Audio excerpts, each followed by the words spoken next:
На юрыдычным факультэце Гомельскага дзяржуніверсітэта супрацоўнікі камітэта судовых экспертыз бываюць дастаткова часта. Праўда, пакуль іх наведванне абмяжоўваецца ў асноўным правядзеннем лекцый. Цяпер супрацоўніцтва плануецца значна пашырыць, тым больш, што ва універсітэце створана добрая матэрыяльная база. Мы формализуем наши взаимодействия, потому что до этого оно было неформальным, но я имею в виду в хорошем смысле слова. А заключение договора – это очередной шаг к взаимодействию уже более четкому, по планам. Да, мы составим план взаимодействия. Подписание договора – яшчэ один крок до падрыхтоўкі спецыялістаў з рэальным вопытам. Управление камітэта судовых экспертыз зараз актыўна ўзаемадзейнічае з Гомельскім медицинским университетом. ГДУ імя Скарыны вядомы супрацоўніцтвам з шэрагам судовых и праваахоўных структур. Подписание договора с Государственным комитетом судебных экспертиз позволит нам усилить практикоориентированную сторону подготовки в университете.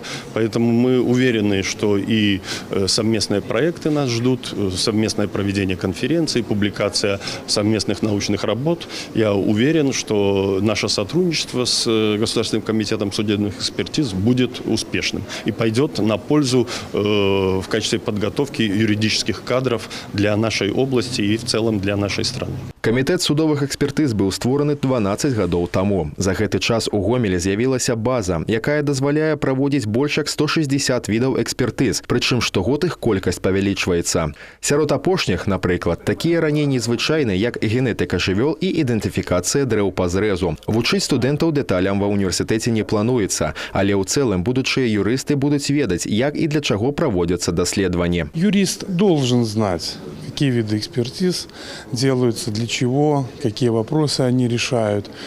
И, как говорит и глава нашего государства, и министр образования, наука и практика должны идти рука об руку.